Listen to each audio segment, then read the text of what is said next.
Romanos capítulo 9, a partir do versículo 1. Vamos ler até o 5. Pode ser que hoje a gente vá até o 8, mas vamos ler até o 5. Digo a verdade em Cristo, não minto, testemunhando comigo no Espírito Santo a minha própria consciência. Tenho grande tristeza e incessante dor no coração, porque eu mesmo desejaria ser anátema, separado de Cristo por amor de meus irmãos, meus compatriotas segundo a carne. São israelitas, pertence-lhes a adoção e também a glória, as alianças, a legislação, o culto, as promessas. Deles são os patriarcas, e também deles descende o Cristo segundo a carne, o qual é sobre todos, Deus bendito para todos sempre. Amém. Queridos, eu aconselho a vocês nas próximas, quem não tem o hábito, procure criar esse hábito, na verdade, para qualquer ministração. Essa semana eu estava conversando com a Jane. Me chamaram para eu fazer um prefácio de um livro, e eu estava procurando um negócio na WhatsApp para fazer uma relação de datas ali, e aí eu passei por uma mensagem, aí eu recompartilhei com a Jane uma mensagem, sei lá, de uns 2 anos atrás. Na hora que eu recompartilhei com ela me mandou uma foto de um caderninho, das anotações que ela tinha feito, e eu li as anotações e eu falei, meu Deus do céu, acho que agora depois de todo culto eu vou pegar essas anotações que é uma outra mensagem, E por que eu estou falando isso? Que é importante a gente criar esse hábito de fazer anotações. Por quê, pastor? Porque a gente consegue ter um maior aproveitamento daquilo que está sendo ministrado, daquilo que a gente está ouvindo, tá? Se você não tem o hábito, não precisa escrever um testamento, não. Às vezes tópicos que você vai escrever, mas isso vai te ajudar a se concentrar mais naquilo que está sendo dito, naquilo que está sendo ministrado, e o que está no coração de Deus, queridos. E isso é algo que Ele falou muito forte ao meu coração quando Ele me impeliu a fazer ministrações dessa forma, A carta aos Romanos não é a primeira carta que eu faço ministrações assim, do primeiro capítulo até o último. Tem muitas pessoas que têm muita dificuldade quando estão lendo a Bíblia. Acha às vezes difícil, Tá lendo ali e tal, e às vezes é difícil mesmo. Por quê? Porque às vezes a gente não tem uma visão do todo, às vezes tem informações que são importantes para nós, e essas informações, às vezes, quando a gente está lendo ali, faltam essas informações para nós. Então a gente está lendo ali e parece que não vem um entendimento, não vem. E é isso que o Senhor colocou forte no meu coração, porque isso faz parte de nós amarmos a Deus. Como que nós vamos amar uma pessoa que nós não conseguimos nem entender o que ela está falando? Eu sou casado, imagina se toda vez que minha esposa falasse comigo eu não entendesse nada que ela fala. Ia dar bom? Às vezes os maridos não escutam, já dá ruim, A mulher está falando, você não está ouvindo o que eu estou te falando, o negócio já está ruim. Imagina se não tivesse entendimento. Com Deus é a mesma coisa. Quando nós não escutamos o Senhor escrevendo a carta às igrejas através do apóstolo João, há uma frase que constantemente é dita: ouça o que o Espírito diz às igrejas, ouça. Tem que ouvir, tem que dar ouvidos. E nós que somos cristãos temos que aprender a não ouvir simplesmente com os ouvidos, mas com o coração. Algumas pessoas chegaram até Jesus e perguntaram para ele: Senhor, por que o Senhor fala por parábolas? E o Senhor Jesus fala: para que aqueles que na verdade não creem nele, para que eles ouvindo, eles não escutem, eles não entendam, para que eles não consigam ter um entendimento, para que aquilo não desça ao coração e eles se arrependam. Mas há um grupo de pessoas, o Senhor Jesus está falando, mas para vocês é dado conhecer os mistérios do reino. Vocês são aqueles que estão ouvindo, que estão com o coração aplicado nisso. Então vem o entendimento, a palavra vai até o coração, gera arrependimento, então chega a salvação. Nós não podemos nos posicionar perante a palavra de Deus como nós nos posicionamos quando a gente está estudando para a faculdade, Aquela correria só para conseguir os pontos, e passou, você não quer mais saber daquele negócio. Você fala: nunca mais quero saber dessa matéria na minha vida. Não, nós decidimos construir nossa vida baseada na palavra de Deus, amém? Quantos aqui decidiram edificar a sua vida em Cristo? Nós somos somos aqueles que decidiram edificar a nossa vida sobre a rocha. E há uma característica que Lucas vai trazer, lá em Lucas 7 também. Ele vai falar que aquela pessoa que edificou a casa sobre a rocha, ela cavou fundo. Nós precisamos cavar fundo. Isso vai custar tudo de nós, amém, gente? Então, dando continuidade aqui, isso aqui também vem aqui agora. O que aconteceu até aqui em Romanos capítulo 9? Romanos capítulo 1, 2 e 3, a palavra de Deus vai nos mostrar o quanto nós somos merecedores da ira de Deus. Tá? A carta aos Romanos, queridos, quantos aqui estão acostumados com instalação de programa? Às vezes mesmo no celular tem um tipo de arquivo que é arquivo zipado. Quem já ouviu falar disso? Arquivo zipado, .zip. Por que às vezes a gente envia um arquivo zipado ou chega até nós? Vamos supor que eu tenha 100 fotos e eu quero mandar elas para o Alan. Para não ter que mandar uma a uma, eu posso compactar isso em um arquivo único, que é esse arquivo zipado, e quando ele receber, ele vai descompactar esse arquivo e aí ele vai ter acesso a tudo. Eu faço essa mesma analogia aqui, a carta aos Romanos, e na verdade a palavra de Deus tem vários tesouros aqui, queridos, e às vezes vem assim, e como eu falei, às vezes você lê e fica um trem meio confuso, mas são realidades, são coisas que o Senhor colocou de uma maneira compactada aqui. Quando nós nos debruçamos nisso, quando o Espírito Santo abre nosso entendimento, nós passamos a acessar tudo aquilo que Deus tem reservado para nós, todos os tesouros que Ele colocou aqui para nós. Então, a carta aos Romanos, ela vai trazer um entendimento muito mais profundo do que é o Evangelho. Ela vai começar dessa forma. Romanos capítulo 1, 2 e 3 é isso, que todos nós somos merecedores da ira de Deus. Romanos capítulo 3 vai falar: todos pecaram e carecem da glória de Deus, todos, sem exceção. E no capítulo 2 ele vai falar dos judeus. Então quando ele fala esse todos, ele fala sem exceção, ele diz: judeus e gentios, todos. Não há um homem sequer que possa chegar até Deus e dizer que é santo o suficiente para que não precise da obra de Cristo, para que não precise de um Salvador. Eu não preciso de um Salvador, já sou bonzinho demais. Não. Todos pecaram e carecem da glória de Deus. A palavra do Senhor, da metade do capítulo 3 até o capítulo 5 de Romanos, vai nos mostrar como na nossa incapacidade nós conseguimos salvação. É somente por meio de Jesus Cristo. Então vai nos mostrar como nós graciosamente recebemos essa salvação, recebemos aquilo que Cristo tem para derramar sobre nós, a graça de Deus que nos capacita a viver uma vida com Deus, uma vida vitoriosa, uma vida que vence o pecado, uma vida de pessoas que são verdadeiramente livres pelo sangue de Jesus. Do capítulo 6 até o capítulo 8, a palavra de Deus vai nos mostrar, e ainda não de maneira totalmente prática, porque isso vai ser a partir do capítulo 12, mas vai nos mostrar como alguém que foi salvo vive. E o capítulo 8 é o ponto alto dessa mensagem. Aquele que é nascido de Deus, ele vive uma vida pelo Espírito. A palavra diz: pois todos os que são guiados por Deus são filhos de Deus, e o Espírito testifica com o nosso espírito que somos filhos de Deus. Nós recebemos um espírito de adoção, nós recebemos uma promessa grandiosa da parte do Pai, e esse espírito de adoção é aquele que garante que a obra de Cristo em nossa vida é eficaz. É uma vida no Espírito que vai garantir que nós cheguemos até o fim. Semana passada eu falei um pouco sobre perseverança e como que a gente persevera. Na semana passada eu falei sobre a palavra de Deus, sobre nós andarmos guiados por esse manual, só que nós não conseguimos fazer isso na carne. Se eu tento viver a palavra de Deus pela força do meu braço, eu me tornei religioso.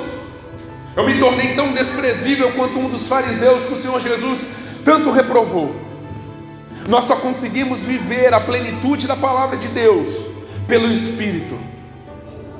Há um novo caminho que nos foi proposto. Esse novo caminho é uma vida no Espírito. E ainda que as coisas se tornem difíceis, Romanos capítulo 8 vai finalizar com uma certeza, com uma afirmação que nos traz uma paz enorme. Quem nos separará do amor de Deus? Quem nos separará do amor de Deus? Será a morte, será a fome, será a nudez, será perigo, espada, principados, potestades, será anjos, será qualquer outra criatura? O que nos separará do amor de Deus? E a conclusão óbvia é que nada nos separará do amor de Deus. Nem a morte, nem a vida, nem os anjos, nem os principados, nem as coisas do presente, nem do porvir, nem os poderes, nem a altura, nem profundidade, nem qualquer outra criatura poderá separar-nos do amor de Deus que está em Cristo Jesus, nosso Senhor. E aí, queridos, para aqueles que em um primeiro momento leram essa carta, pode ter surgido uma dúvida. Então fica firme na cadeira aí, olha para a pessoa que está do seu lado, pergunta se ela está firme. Pergunta aí, está firme aí? Está firme aí? Fica firme na cadeira, porque nós vamos falar um pouco sobre a questão dos judeus, mas deixa eu já adiantar para vocês aonde que nós estamos entrando. O propósito do apóstolo Paulo, quando ele começa essa linha de raciocínio aqui, o propósito principal dele não é falar de eleição. Nós vamos falar aqui nessas próximas semanas, eu não sei exatamente quanto tempo nós vamos ficar aqui no capítulo 9, mas até lá no capítulo 11 a gente vai falar muito dessa doutrina da eleição, da predestinação. E esse não é o assunto inicial. O assunto inicial o assunto principal, é a soberania de Deus. Porque presta atenção, olha como que na cabeça de um judeu as coisas podem não fazer sentido. Talvez você já foi num culto e já viu pessoa que num culto está lá segurando a bandeira de Israel, né? Não é errado nós termos amor por Israel e tudo, mas tem pessoas que não entendem exatamente aonde Israel está no plano de Deus, no tempo que se chama hoje. E por essa falta de entendimento, às vezes, clama por coisas ou faz coisas que não fazem sentido. E aqui a palavra de Deus é nos mostrar, através da história dos judeus, realidades que nós não podemos perder elas de vista para a nossa vida. Então presta atenção, a palavra lá em Romanos capítulo 8 termina falando isso, beleza? Beleza. E o Deus que está fazendo essa promessa para nós é o mesmo Deus que levantou a nação de Israel. E a nação de Israel, queridos, foi a nação que entregou o Senhor Jesus à morte. Foram os romanos quem crucificaram Jesus, foram os romanos quem, na prática, crucificaram Jesus. Foram eles que executaram a crucificação. Mas quem entregou o Senhor Jesus à morte foram os judeus. Foram eles que começaram a clamar, pedindo para soltar Barrabás e para crucificar o Senhor Jesus. Foram eles que começaram, crucificam-o, crucificam-o. O Evangelho vai dizer que por inveja, os mestres da lei, o sumo sacerdote, mandaram que Jesus fosse crucificado, mandaram ele para a morte. Como pode os judeus, tendo recebido tão grandes revelações da parte de Deus, ao se deparar com o Messias, não o aceitarem? A palavra de Deus vai dizer em João capítulo 1 que o Senhor Jesus veio para os que eram seus, está falando dos judeus, mas os seus não o receberam. E todos aqueles quantos o receberam, deu-lhes o poder de serem feitos filhos de Deus, a saber, aos que creem em seu nome. Está falando de nós. A Bíblia está falando que nós recebemos uma promessa, que um povo que guardou essa promessa por milhares de anos não entraram nessa promessa, e nós recebemos essa promessa. Mas se essa promessa foi feita para esse povo por um Deus que é fiel, como que Deus permitiu que eles se perdessem? Uma baita pergunta, né?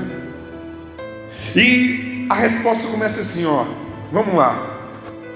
Versículo 1: digo a verdade em Cristo, não minto, testemunhando comigo no Espírito Santo a minha própria consciência. Primeiro, o que vai ser dito aqui, e o que o apóstolo Paulo faz, inspirado pelo Espírito Santo, quando ele escreve esta afirmação solene, ele está demonstrando o quão firmes são essas verdades. Isso aqui para nós, queridos, eu já vou trazer uma aplicação prática. Isso aqui para nós já tem uma lição. O apóstolo Paulo não está fazendo um juramento aqui, digo a verdade em Cristo, não minto, não. O que ele está afirmando aqui, alguém que está em Cristo, é impossível que viva na mentira. Ele não está aqui fazendo um juramento como as pessoas costumam fazer para querer colocar crédito à sua palavra. Vocês já viram a pessoa que fala assim, não, dessa vez é verdade. Ué, dessa vez é verdade, é porque das outras não era. A pessoa jura, a pessoa promete. Não é isso que o apóstolo Paulo está fazendo aqui. Ele está falando assim, digo a verdade em Cristo, em outras palavras. Eu sou um homem de Deus, eu sou cristão. E em Cristo não tem outro caminho para mim que não a verdade, que não falar a verdade. Se o apóstolo Paulo estivesse em algum momento aqui mentindo, ele não está jurando em nome de Deus, muito pelo contrário, ele está evocando Deus como os próprios juízes que seria contra ele. Se ele está afirmando que está em Cristo e está mentindo, ele está fazendo com que o nome de Cristo seja blasfemado. Então o próprio Senhor Jesus é aquele que vai ser contra ele. Mas é óbvio que não é isso que está acontecendo aqui. A questão é, se é isso que acontece nas nossas vidas por vezes. Nós temos vivido a verdade. A palavra está falando aqui, olha que coisa, testemunhando comigo no Espírito Santo a minha própria consciência. Queridos, a palavra de Deus nos mostra que quando nós estamos em Cristo, quando nós entregamos a nossa vida para o Senhor, quando o nosso coração está nele, nós agora temos uma consciência confiável. O que é a consciência, pastor? A consciência é um dispositivo, vamos colocar assim, que Deus colocou no nosso espírito, e que é tão confiável que a palavra de Deus vai falar do pecado contra a consciência. Você já passou por uma situação que parecia que estava tudo assim, tudo certo, mas tinha algo dentro de você que ficava assim, não vai não, faz não. Não tinha sentido nenhum ter uma voz dentro de você falando aquilo, porque quem olhasse de fora falava, nossa, é isso mesmo, vai, pula dentro dessa porta aí, é para você, e alguma coisa dentro de você fala assim, não vai não faz isso não. Talvez quando você era adolescente, né, ou alguns que ainda por vezes passam por algumas dessas situações, no meio de grupinho, de turma, coisa do tipo, que o pessoal propõe uma coisa, faz uma coisa, e você sabe que com você a banda toca diferente. Gente, deixa eu falar uma traquinagem minha da minha adolescência aqui para vocês. Eu era daqueles adolescentes que minha mãe saía, trancava o portão, levava a chave para eu não sair, porque a galerinha que eu andava era do barulho. A galera gostava de bagunçar, gostava de aprontar. O que eu fazia? Eu pulava um muro para, de tarde, ao invés de estudar e tudo, para ir lá aprontar com eles. E eu fazia esse negócio querendo ser aceito e tudo mais, mas dentro de mim sempre ficava aquele negócio assim, ó, não tá certo, não tá. E aquele medo, né? Nossa, se alguém pegasse minha mãe me ver e tudo. Isso é a consciência. E queridos, quando nós não estamos em Cristo, nós conseguimos moldar a nossa consciência. A palavra de Deus vai falar de pessoas que vivem em um nível de engano tão grande, que são pessoas que não só enganam aos outros, mas enganam a si mesmos. São pessoas que a sua consciência já não está mais alertando para o risco da morte, mas quando nós entregamos a nossa vida para Jesus, a palavra de Deus diz que nós somos lavados pelo lavar regenerador do Espírito Santo. Nossa consciência, a palavra de Deus diz isso também em 2 Coríntios, no capítulo 3, que a nossa consciência, ela é levada cativa, ou seja, ela está junta à palavra de Deus, é levada cativa a Cristo, a palavra de Deus. Eu não sei se você já teve essa experiência, eu já tive essa experiência uma vez, eu não tinha ainda lido a Bíblia toda, eu estava conversando com uma pessoa, e essa pessoa falou uma determinada coisa e falou assim, isso está na Bíblia. E foi assim, foi automático. Na hora que a pessoa falou assim, isso está na Bíblia, eu falei, não, isso aí não está na Bíblia não. A primeira coisa que a pessoa perguntou foi, você já leu a Bíblia toda? Gente, não me pergunte como ou com que convicção, mas eu falei numa convicção, eu falei, eu não li a Bíblia toda ainda, mas eu tenho certeza que isso não está na Bíblia. A pessoa ficou assim, assustada. Tinha algo dentro de mim que falava, não está batendo, não bate. Isso aí que a pessoa está falando não bate. E não era nem um trem assim, assombroso não. Mas tinha algo ali no meio que a pessoa estava falando, eu falei assim, não, isso aí, veio essa convicção. Isso é o quê? Isso é o Espírito Santo. O Senhor Jesus prometeu que Ele nos guiaria a toda a verdade. O Senhor Jesus prometeu que Ele não nos deixaria, que Ele jamais nos desampararia. O Senhor Jesus foi quem prometeu que nós não estamos órfãos. Tem muitas coisas que a minha filha, com o auge dos seus 5 aninhos, que ela acha que já sabe tudo da vida, que ela não sabe. E ela não é órfã. Tem alguém que fala para ela, tem alguém para instruir para ela, tem alguém para falar, filha, você está achando que é assim, mas não é assim. Escuta o que o papai está falando. Nossa vida com Deus é da mesma forma. E nós não podemos cair no erro, queridos, de nós deixarmos de dar ouvidos ao Espírito Santo. E nós fazemos como alguns. Aqui a gente já começa a ir entendendo o que pode acontecer com pessoas que receberam promessas, mas caíram. A palavra de Deus fala de alguns que cauterizaram a sua consciência. Você sabe o que é cauterizar? Cauterizar é quando você pega, vamos colocar uma brasa quente, aí você coloca numa ferida, para aquela ferida parar de sangrar. Só que com aquilo você perde a sensibilidade. Tem um seriado que eu vi que a pessoa teve que, aqueles seriados de apocalipse zumbi, a pessoa teve que amputar o braço, e aí estava sangrando. Para parar de sangrar, o que a pessoa fez? Cauterizou ele, cauterizou, queimou. Aquilo pode ter estancado um sangramento, pode ter estancado um fluxo, mas aquilo fez com que a pessoa perdesse ali o seu medo, e ela não tem mais sensibilidade. É o que a palavra de Deus diz que acontece com pessoas que não andam no Espírito. Elas cauterizaram a sua consciência, elas interromperam o fluxo de vida, elas interromperam o fluxo do Espírito Santo, falando com elas, instruindo, ensinando, apagando o Espírito e por fim, cortando qualquer tipo de vínculo que pudesse restaurar o relacionamento delas com o Espírito Santo de Deus. Há um ensinamento maravilhoso aqui, queridos. Nós estamos em Cristo, e se estamos em Cristo, não estamos na mentira. E se nós temos o Espírito Santo, Ele é nossa testemunha, e juntamente com Ele, a nossa própria consciência. Então você que é crente, quando o alerta vermelho soar na sua cabeça, dá ouvidos. Não seja desobediente. É Deus, das suas variadas formas de falar conosco, te alertando. Não vai por esse caminho. O caminho é outro. Agora olha que coisa, vamos ler, continua lendo aí comigo. Vamos ler aqui o versículo 2 e 3. Versículo 2 e 3. Diz assim a palavra do Senhor: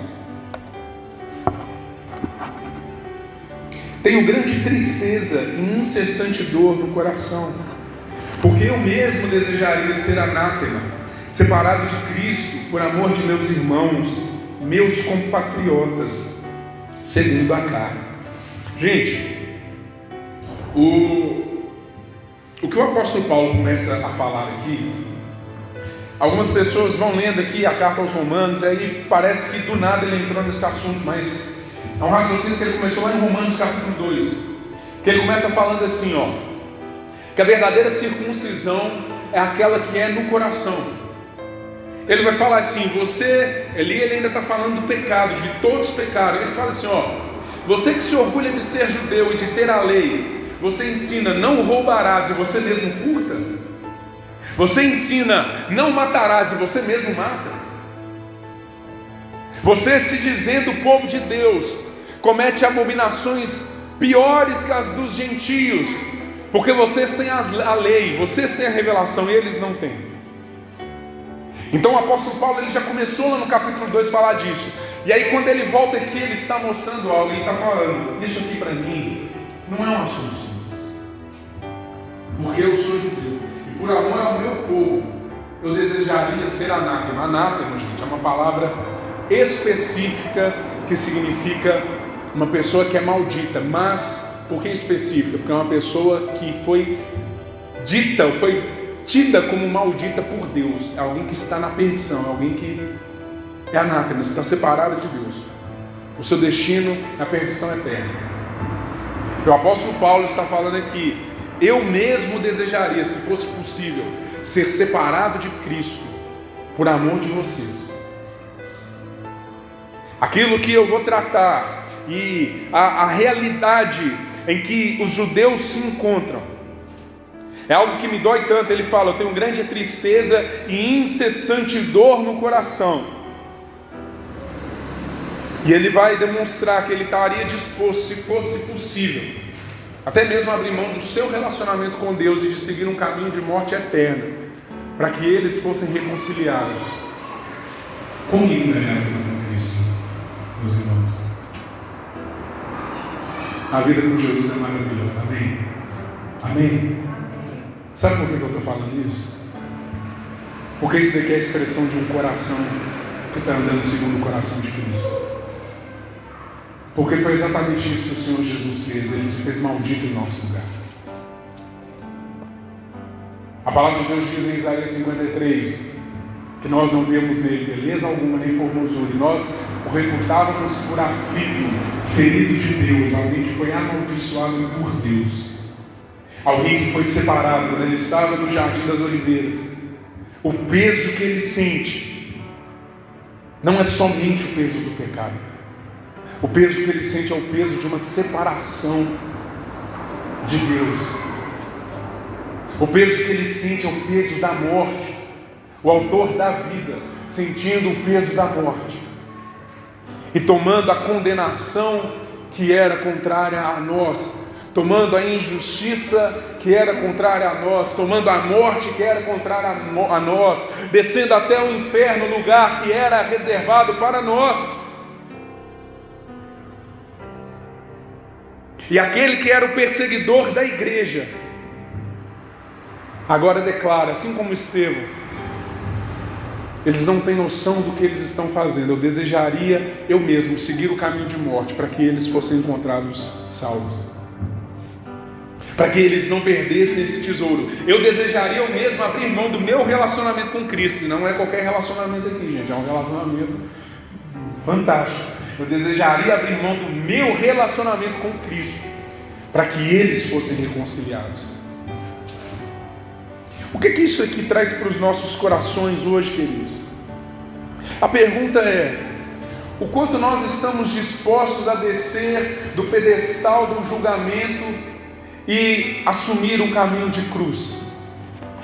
O quanto nós estamos dispostos a... O apóstolo Paulo, queridos, e aqui dos outros motivos pelos quais ele traz tanta essa afirmação, é porque os judeus queriam matar Paulo a todo custo.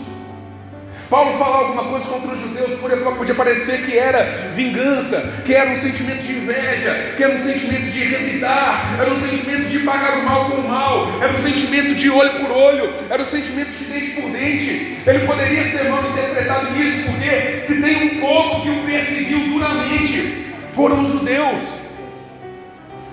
Quando ele recebeu açoites, foi por causa dos judeus.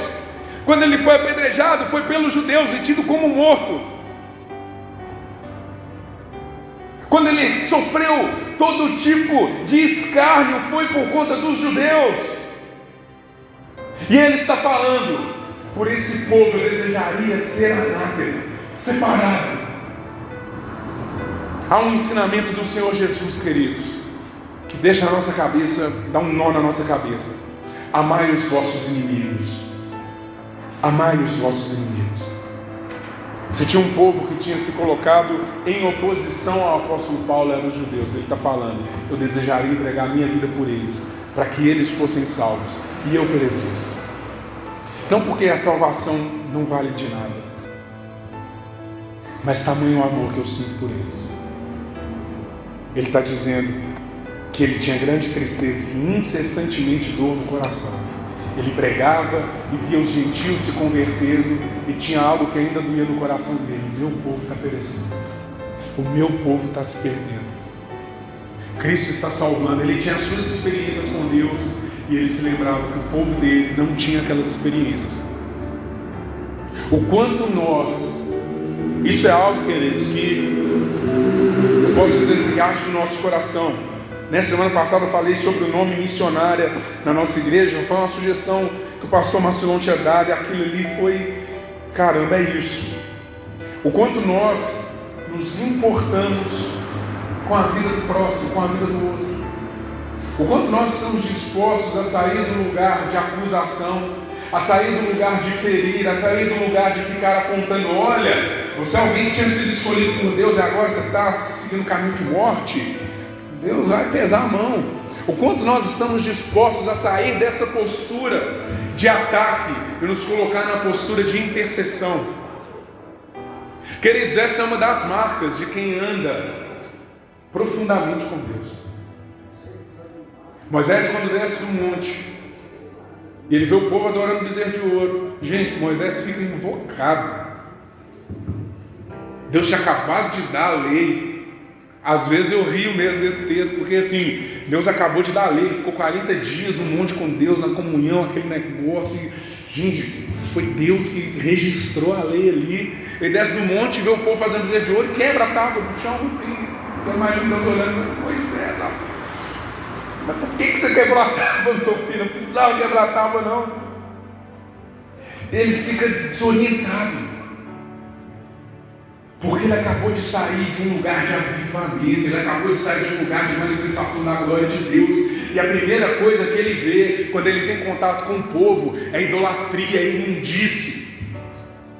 O coração desse homem deve ter gelado na hora que ele viu. Ele: nossa Deus, vocês estão lascados demais. E é justamente isso que ele faz. Ele fala assim: eu vou voltar ao monte e eu vou interceder por vocês. Vocês se arrependam aí, eu vou voltar. E Moisés já chega para Deus falando assim: Deus, perdoa esse povo. E se o Senhor não puder perdoá-los, isso é o meu nome do livro que o Senhor vai escrever. Isso é marca de alguém que andou muito com Deus. Esse homem tinha acabado de sair de um avivamento fantástico. Estevão tinha acabado de sair de um período de avivamento fantástico. Homem cheio do Espírito Santo. Enquanto estava recebendo pedrada, ele não estava olhando para quem o apedrejava, ele olhava para o seu Senhor e dizia: perdoa-os, porque eles não sabem o que eles estão fazendo. E mais uma vez, o exemplo de um homem piedoso. Eu estou vendo tudo que vocês estão desprezando, mas eu desejaria morrer no lugar de vocês. Quão maravilhoso é andar com Jesus, queridos.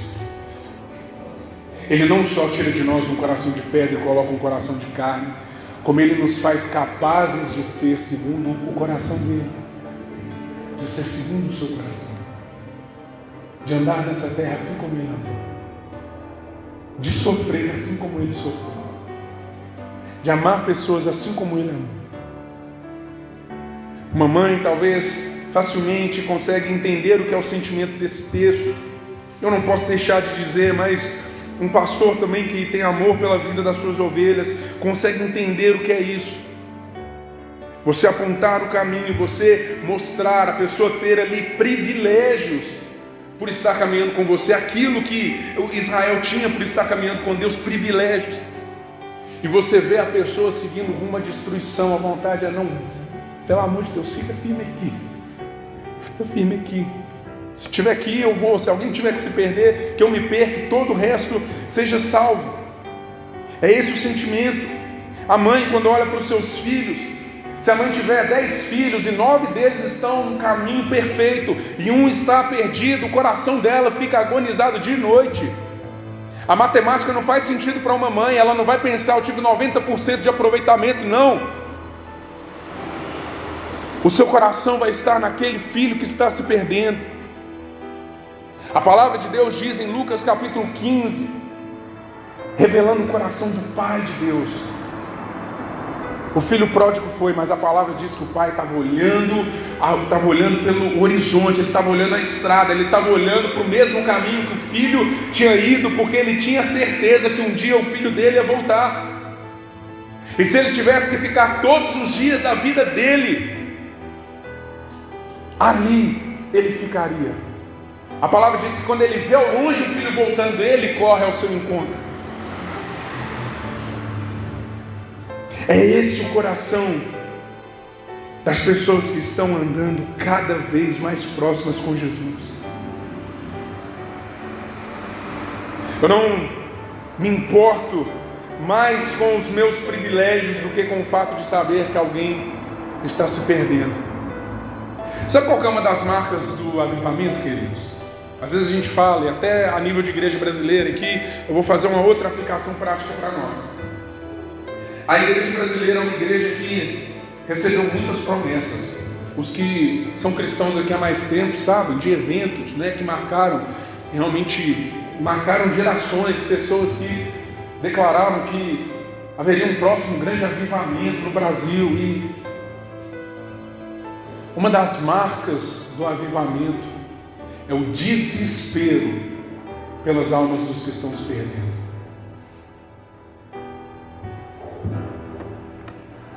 Um dos grandes avivamentos que houve na Inglaterra, a gente fala muito do nome de John Wesley, que foi um cara que, entre aspas, sozinho, promoveu um avivamento espiritual na Inglaterra absurdo.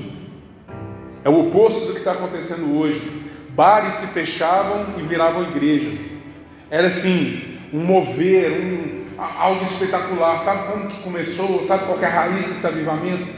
A raiz desse avivamento é uma comunidade chamados de os moravianos, que eles começaram a orar, e eles tiveram uma das torres de orações mais longas da história, 100 anos orando ininterruptamente, 24 horas por dia. E o que Deus começou a colocar no coração deles era o amor pelos perdidos. Foi uma das maiores comunidades missionárias que esse mundo já viu. Eu digo uma das maiores porque eu não tenho propriedade para falar de todas, mas uma das maiores, se não a maior. Sabe uma história que marcou muito os moráveis? Eles ficaram sabendo de um senhor de escravos, que tinha muitos escravos na sua propriedade, e eles escreveram uma carta para esse senhor, perguntando se eles podiam ir lá evangelizar, se eles podiam ir lá pregar, falar sobre Cristo para aqueles escravos, dois irmãos jovens. E esse senhor era um ateu. E ele respondeu a carta com grosseria e falou: não, aqui não tem esse negócio de Cristo, de evangelho, nada disso não. Tal. Eles receberam aquela carta, eles começaram a chorar, eles começaram a orar, porque eles sabiam que aqueles homens iam nascer num contexto de escravidão, ser escravizados a vida inteira, morrer na escravidão, e o pior de tudo, eles iriam à condenação, porque eles não teriam ouvido falar do Salvador. A Bíblia diz: o Filho nos libertar verdadeiramente sereis livres. No primeiro momento eles não estavam preocupados com a escravidão, eles estavam preocupados com a escravidão que o pecado fazia nos homens. Eles escreveram uma segunda carta dizendo: você nos aceita como escravos? De graça, você não precisa nos comprar, você nos aceita como escravos? E esse fazendeiro leu a carta e pensou nas maldades que ele já poderia fazer com aqueles dois jovens e falou assim. E esses dois jovens embarcaram no navio, rumo à escravidão, simplesmente para que um grupo de pessoas ouvisse falar de Jesus. E enquanto o navio se afastava da costa, e a família chorava, e todo mundo: vocês são doidos, não faz isso não. E a família chorando e tudo. A única coisa que se ouvia esses jovens falar, e eles foram falando isso e se despedindo: que o cordeiro que foi morto receba a recompensa pelo seu sacrifício. Apocalipse diz que ele comprou, que o Senhor Jesus com seu sangue comprou homens de todo povo, tribo, língua, nação ou raça, etnia. Há algo que precisa arder no nosso coração. Nós precisamos encontrar estes que o Senhor Jesus comprou com preço de sangue. É a recompensa pelo sacrifício dele.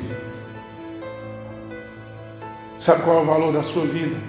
O valor da vida de Jesus, porque foi até a última gota de sangue. Você é uma recompensa do sacrifício de Jesus. Mas você não é o único. Existem outros que nesse momento estão sofrendo. E às vezes a gente está voltado para a nossa vida, para o nosso conforto, para os nossos privilégios. E se esquece que o Evangelho é muito além de Deus conseguir lhe dar um carro. Evangelhos são corações de pedra sendo transformados em corações de carne. Evangelhos são homens como o apóstolo Paulo, que tendo tudo, eram perseguidores da igreja. E Paulo vai escrever aos Filipenses, tudo aquilo que ele tinha, ele fala: considerei tudo como nada, para alcançar Cristo. Ele é o meu tudo, a minha vida é por Ele. Como nós temos olhado também, queridos, para o nosso país. Isso é uma outra aplicação para nós. Qual foi a última vez que você orou pelo Brasil? Sem ser nenhum culto. Sem ser nenhum culto. Eu ia trazer bandeira do Brasil hoje, eu acho que foram circunstâncias propositais que me deixaram trazer essa bandeira hoje. Sem ser nenhum culto. Qual foi a última vez que você orou? Eu já ouvi uma pessoa, gente, cristão, eu não vou falar o nome do estado do Brasil, mas ele estava falando de um determinado estado cristão, e falando do nível, né, de violência, de corrupção, de tudo que tinha naquele estado. Ele falou assim: não, melhor fosse jogasse uma bomba naquele lugar e eliminasse esse estado. Como assim, gente? Mas o nosso sentimento às vezes é esse. O nosso sentimento às vezes é que num lugar que estivesse tendo carnaval, ou na hora que um vizinho desviado começa a tocar pornografia na frente da nossa casa, a nossa vontade é que o carro do cara exploda. Gente, estou falando isso por mim, gente. Eu estou falando sério, estou falando isso por mim. Eu já tive isso, já. Pensar assim: nossa, Deus do céu, só uma travadinha nessa roda, acabou esse sonho. Não precisa nem morrer não, mas estragar o sonho, estragar tudo. Como assim? Ô Senhor, quer que mande fogo? Quer que a gente mande fogo? A resposta de Jesus foi essa: vocês não sabem de que espírito vocês são? O apóstolo Paulo sabia de que espírito ele era. Como nós temos olhado para o Brasil, gente. Nós vamos nos escandalizar pelo pecado, claro que vamos. Ontem estava tocando um funk horroroso na frente do meu carro com minha filhinha, falando umas palavras que nem na minha época não se falava. Fechei o vidro, aumentei o som do carro para não, senão o papagaio, né? 5 anos de idade é papagaio, ouve a palavra e aí como é que você faz depois? Aí chega na igreja, não fala a palavra, como é que o pai ainda fica, né? Mas qual que é o nosso, além do escandalizar, além do olhar aquilo e saber julgar que aquilo está errado, qual que é a nossa atitude seguinte? É clamar por fogo, é clamar por morte, ou é clamar por misericórdia, é clamar pelo sangue, mas o sangue de Jesus? Ele está falando aqui, por amor de meus irmãos, meus compatriotas segundo a carne. Diz, versículo 4 e 5, são israelitas, vai falar dos benefícios. São israelitas, ou seja, eles são descendentes de Israel, segundo a carne. Pertence-lhes a adoção, ou seja, a filiação de Deus. Eles eram o único povo nessa terra que podiam ser chamados filhos de Deus. E aqui é diferente da nossa filiação. Gálatas vai falar de uma filiação através de aio, de alguém que é imaturo e que precisa de um tutor até que chegue à maioridade. Só que aqui em Romanos capítulo 8 vai falar que aqueles que são guiados pelo Espírito de Deus são filhos de Deus, são filhos maduros, são filhos que não precisam mais de tutores, não precisam mais de cercadinho, não, eles já sabem quem são, já sabem quem é o pai deles, já sabem para onde eles vão e já sabem como eles fazem enquanto eles estão indo. São aqueles que sabem de que espírito eles são. Só que os primeiros a receberem esse privilégio foram os judeus. Deles foi a adoção e também a glória. Gente, eles foram o único povo que tiveram a experiência de Deus descer na terra. A Bíblia vai usar uma palavra que assim, para mim, ao meu ver, é fantástica, porque é uma palavra assustadora, mas mostra a intensidade do que aconteceu. A Bíblia fala que quando Deus desceu naquele monte, que o povo fala que queria ver Deus, queria falar com Deus, Deus falou, beleza, vou descer no monte. A Bíblia fala que o monte tremia, que o monte começou a pegar fogo, que o espetáculo era horrendo, que o povo ficou assustado, falou, não Moisés, fala só você com Deus. Eles foram os únicos que tiveram como nação, como povo, uma manifestação de Deus falando, eu vou descer, eu vou vir, eu vou me revelar a eles, a glória. Deles é a glória, deles as alianças, a legislação. As outras nações ficavam perdidas em como elas iam viver. Não, a nação de Israel tinha legislação até para a terra. Deus ensinou eles até a cuidar da terra. Se vocês cuidarem assim da terra, não vai faltar alimento na terra de vocês. Olha os privilégios que eles tinham. O culto. Gente, e a palavra de Deus mostra isso em Atos capítulo 17. Vai falar ali dos gregos. E eu não sei se você já ouviu essa palavra, gnosticismo. Você já ouviu essa palavra? Você já ouviu? Levantar a mão. Gnosticismo. O que era o gnosticismo, pastor?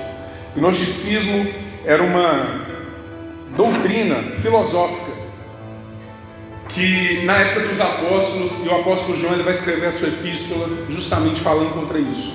Por isso tem aquele versículo que fala assim: se algum espírito diz que Jesus não veio em carne, é o espírito do anticristo.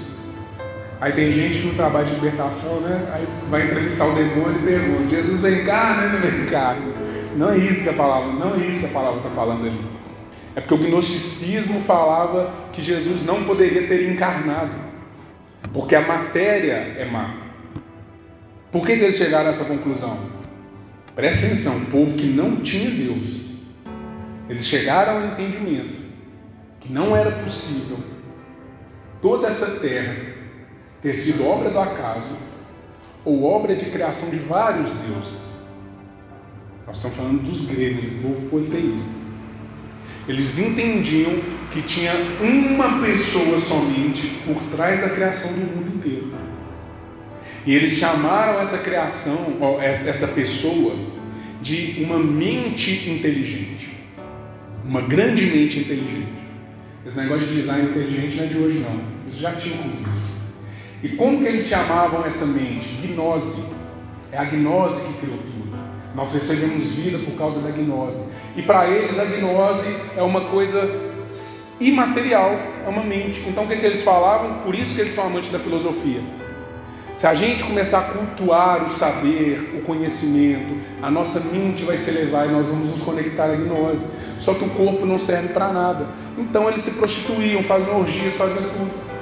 E aí eles afirmam, quando eles ouvem falar que Jesus é Deus, eles falam: opa, se Jesus é Deus, se esse cara é a gnose, então ele não pode ter vida em carne, porque a matéria é má. Se ele vem em carne, ele é pecador também.